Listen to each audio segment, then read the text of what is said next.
Happy new year मना रहे हो। पता है मदीने वालों को कब पता चलता था कि कब इस्लामी साल शुरू हुआ? तारीख पढ़िए, तारीख लिखा है कि जब इमाम ज़ैनुल आबिदीन के घर से, मदीने से रोने चीखने चिल्लाने की सदा आने लगती थी, मदीने वाले समझ जाते थे मुहर्रम का चांद तुलू हो चुका है। तुम खुशियां मना रहे हो। अच्छा एक बात सुनो, लोग कहेंगे कि मुबारकबाद इस नियत से थोड़ी ना दे रहे हैं कि इमाम हुसैन शहीद हो गए, ज़ैनुल आबिदीन की बेड़ियां पड़ गई, इसलिए थोड़ी ना, वो तो नया साल आया है। अबे तो दलील तो दो। तुम्हारे पास दलील भी नहीं, बिला वजह जबरदस्ती की बिना पेट्रोल की गाड़ी चला रहे हो, बिना डीजल की गाड़ी खींच रहे हो। कोई दलील तो हो। दलील नहीं, चलो ठीक, किसी तरह का कोई मंतिक ही पेश कर दो। तो मंतिक ये पेश की गई कि नियत ऐसी नहीं। मैं सवाल करना चाहता हूं उनसे, आपकी नियत बदली कैसे? आप करबला भूले कैसे? आप हुसैन के गम को भूले कैसे?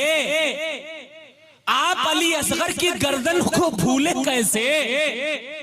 आप 18 साल के अली अकबर का छिदा हुआ सीना भूले कैसे? आप सैयदा सकीना के तमाचों से लाल हुए रुखसार भूले कैसे? आप इमाम ज़ैनुल आबिदीन के पैरों की बेड़ियां भूले कैसे? आप इमाम मुस्लिम की शहादत भूले कैसे? आप हजरत मोहम्मद और इब्राहिम की यतीमी भूले कैसे? आप हजरत मोहम्मद और इब्राहिम की कटी हुई गर्दनें भूले कैसे? आप हजरत इमाम हुसैन का करबला में पड़ा हुआ बेगौरव कफन लाशा और उसको घोड़े की टापों से रौंदना, ये मंजर भूले कैसे? आप गमे हुसैन भूले कैसे? गमे हुसैन तो रसूलुल्लाह सल्लल्लाहु अलैहि वसल्लम पहले नहीं भूले, करबला होने से पहले नहीं भूले, तुम करबला होने के बाद भूले कैसे? कैसे भूल गए तुम ये सब? मुबारकबाद कब दी जाती है? जब कोई खुशी होती है। किसी का घर लूट जाए, मिसाल के तौर पर किसी के वालिद का अल्लाह न करे इंतकाल हो गया, आप जाकर उससे कहोगे आपको बहुत बहुत मुबारक हो, आपके वालिद का इंतकाल हो गया, कह सकते हो? बोलोगे क्या? किसी की दादी का इंतकाल हो गया, जाकर कहोगे कि आपकी दादी का इंतकाल हो गया, आपको मुबारक हो? रो रो के नबी होते हैं बेहाल मुबारक, करबो बला में कत्ल हुई आल मुबारक। हिम्मत है तो सरकारे रिसालत से ये कह दो, शब्बीर हुए कत्ल नया साल मुबारक। इमाम कासिम की मेहंदी के पीछे पड़े। ये सब रस्में इसलिए जारी की गई थी, सूफियों ने, बुजुर्गों ने, औलिया ने इसलिए जारी की थी ये सारी रस्में। तवज्जो से सुन लीजिए, बात खत्म, ताकि लोग इन रस्मों के वसीले से इन बुजुर्गों को याद रखें। 22 रजब को इमाम जाफर के कुंडे बनाते हैं कि नहीं? कौन कौन मनाता है? हाथ उठाए। सुभान अल्लाह। बनाते रहिएगा, चाहे कितना भी कोई मना करे। मैं सिर्फ और सिर्फ शायर नहीं, अल्हम्दुलिल्लाह इफ्ता किया हुआ है, मुफ्ती भी हूं। कह देना मुफ्ती साहब आए थे, अगर हिम्मत है बात कर लेना। बोले सुभान अल्लाह। फातिमा की गोद में बच्चे जो पाले जाएंगे, सुभान अल्लाह। जन्नत जिसे चाहिए है वो हुसैनी होना चाहिए, क्योंकि हुजूर ने 1400 साल पहले फरमा दिया, अल हसन वल हुसैन सैयदा शबाबे अहलिल जन्ना। जन्नत किसी के बाप की जागीर नहीं है, जन्नत हसन हुसैन की है, उसके मालिक हसन हुसैन है। सुभान अल्लाह। फातिमा की गोद में बच्चे जो पाले जाएंगे, दीन की कश्ती भंवर से वो बचा ले जाएंगे। इतना सा लश्कर ये क्या है? सुभान अल्लाह। सुने, फातिमा की गोद में बच्चे जो पाले जाएंगे, दीन की कश्ती भंवर से वो बचा ले जाएंगे। इतना सा लश्कर ये क्या है? सूखे पत्तों की तरह एक तबस्सुम में अली असगर बहा ले जाएंगे। सुभान अल्लाह, सुभान अल्लाह। फातिमा की गोद में बच्चे जो पाले जाएंगे, दीन की कश्ती भंवर से वो बचा ले जाएंगे। इतना सा लश्कर ये क्या है? सूखे पत्तों की तरह एक तबस्सुम में अली असगर बहा ले जाएंगे। किसकी जन्नत, किसकी दोज़ख, कुछ नहीं, बस चुप रहो। अरे बोल दो, बोल दो, बोल दो सुभान अल्लाह, बोल दो मोहब्बत से या हुसैन। फातिमा की गोद में बच्चे जो पाले जाएंगे, दीन की कश्ती भंवर से वो बचा ले जाएंगे। किसकी जन्नत, किसकी जन्नत, किसकी दोज़ख, कुछ नहीं, बस चुप रहो। जो जहां का है फरिश्ते खुद उठा ले जाएंगे। चाहने वाला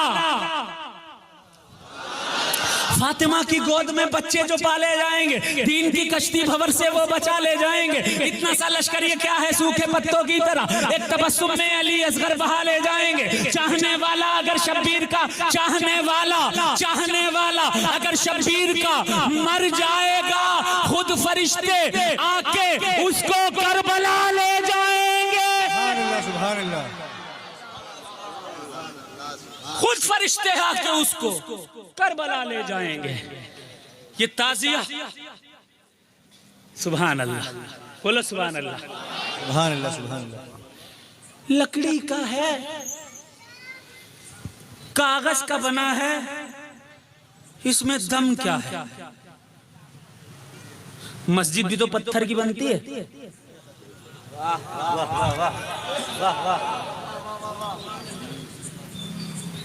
लेकिन वो खुदा का घर कहा जाता है।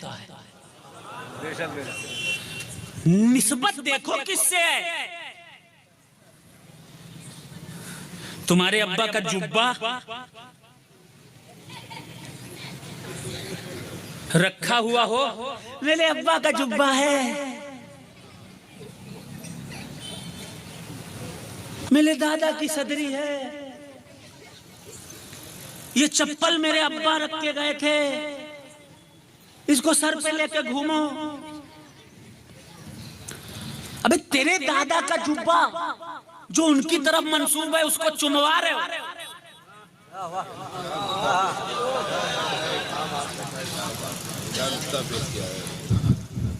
और रसूलुल्लाह के नवासे का रोजा,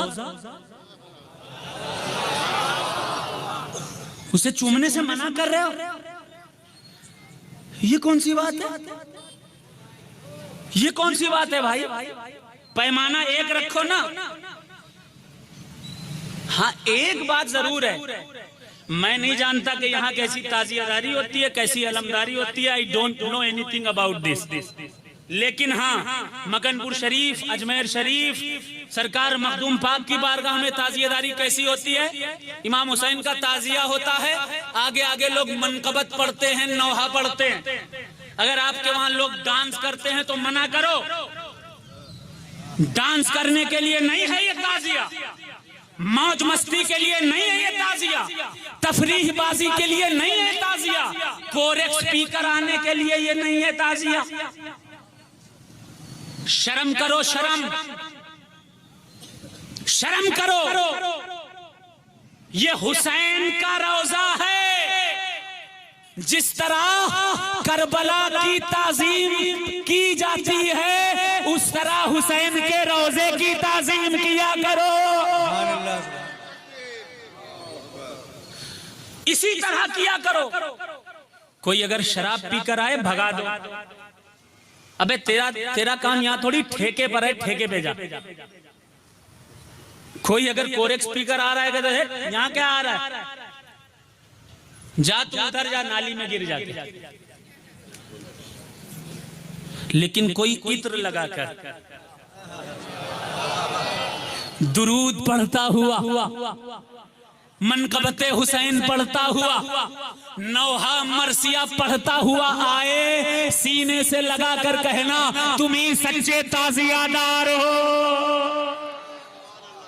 डांस करने वाला ताजियादार नहीं, डीजे वाला ताजियादार नहीं, जो नमाज भी पढ़ रहा है, ताजिया भी उठा रहा है, वही सच्चा ताजियादार है। सुभान अल्लाह। नमाज पढ़ो, ताजिया उठाओ, किसी के बाप में दम नहीं रोक सकेगा आपको। नमाज भी नहीं पढ़ रहे हो, दारू भी पी रहे हो, कोरेक्स भी पी रहे हो, गोली भी खा रहे हो, और बाद में कह रहे हो हम तो हुसैनी हैं, हुसैनी हैं। ये वाली हुसैनियत एक्सेप्टेबल नहीं है। हुसैनियत वो एक्सेप्टेबल है जो दरगाहों में होती है, खानकाहों में होती है और औलिया की बारगाहों में हुआ करती है। इस ताजिए को सिर्फ लकड़ी का मत समझो। हजरत अब्दुल रज़्ज़ाक़ क़ादरी बांसवी रज़ी अल्लाह ताला अन्हो गौसे आजम की औलाद हैं। आप फरमाते हैं कोई ताजिए को लकड़ी का बांस मत समझे, बांस मत समझे। कोई भी ताजिए को ये ना समझे कि ये सिर्फ कागज का एक इमारत है। इस ताजिए की तरफ हसनैन की रूहें मुतवज्जे हुआ करती हैं। हजरत अब्दुल रज़्ज़ाक़ क़ादरी फरमाते हैं, अभी मैं जब याकूबपुरा में आया, एक बूढ़ी औरत मिली, अल्लाह उनकी उम्र में बरकत दे, तो मुझसे कहने लगी आप मंजरली बाबा के बेटे हो? मैंने कहा नहीं, मैं उनका भतीजा हूँ। कहा मेजरली बाबा के बेटे हो? मैंने कहा उन्हीं का बेटा हूँ। कहा आपके दादा हैं हजरत अबुल वक़ार कल्बी अली? मैंने कहा हाँ। कहा मैं उन्हीं की मुरीदा हूँ। मुझे बड़ी खुशी हुई। अब सुनिए, हुजूर अबुल वक़ार कल्बी अली रहमतुल्लाह अलैह मकनपुर शरीफ में जा रहे थे। आपके दादा पीर, मेरे दादा पीर हुजूर अबुल वक़ार कल्बी अली निकले। करीब में ही एक शख्स बैठा हुआ था, चारपाई पर बैठा रहा। हमारे वहाँ ये उसूल है, हर दरगाहों में ये उसूल है, जब ताजिया गुजरता है उसके एहतराम में सब खड़े हो जाया करते हैं। हुजूर अबुल वक़ार खड़े हो गए, देखा वो मौलाना साहब नहीं खड़े हुए, कहा करीब गए, कहा इधर आओ, क्यों नहीं खड़े हुए ताजीम में? कहने लगे मैं क्यों खड़ा हो जाऊं, ये तो कागज का है, ये तो लकड़ी का है। कहा अच्छा। हुजूर अबुल वक़ार ने गर्दन पकड़ा, पकड़ कर ले करके गए ताजिए में, सर को लड़ा कर कहा आंख बंद कर। जैसे ही आंख बंद की बेहोश हो गए, पानी डाला गया, होश में आए, पूछा क्या देखा? कहा मैंने देखा सामने हसन हुसैन तशरीफ फरमा।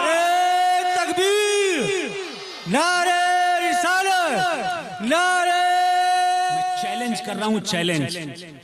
किसी मदरसे का कोई आलिम, कोई पीर, कोई शेख, कोई खलीफा अगर 200 साल पुराना कोई मदरसा साबित कर दे, 10 लाख रुपए इनाम ले जाए, मैं दूंगा। I will give him 10 lakh rupees, 10 lakh इनाम। 200 साल पुराना कोई मदरसा दिखा दे। मदरसे नहीं थे, खानकाहें हुआ करती थी, तकिए हुआ करते थे, उन तकियों से, खानकाहों से दीन का काम हुआ करता था। आपको पता है हुजूर मदारुल आलमीन और उनके चाहने वालों, उनके सिलसिले वालों ने, दीवानगान, आशिकान, खादिमान, तालिब ने कितने मदरसे कायम किए पूरे इंडिया में। उस दौर में तकरीबन 20 लाख मदरसे मदारे पाक और उनके चाहने वालों ने कायम किए। फिर आपकी जहमत तमाम। मैं शिया नहीं,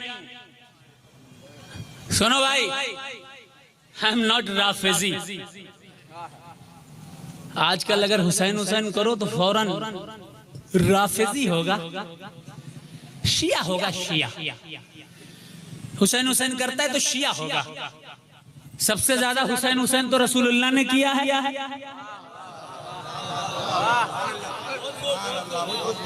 रसूलुल्लाह को क्या कहोगे भाई? राफिजी उसको कहा जाता है जो हजरत अबू बकर सिद्दीक की शान में गुस्ताखी करे, जो हजरत उमर फारूक की शान में गुस्ताखी करे, जो हजरत उस्मान गनी की शान में माजल्ला गुस्ताखी करे। कुरान ने जिन्हें जन्नती का, उन सहाबा की तौहीन करने वाले को राफिजी कहा जाता है।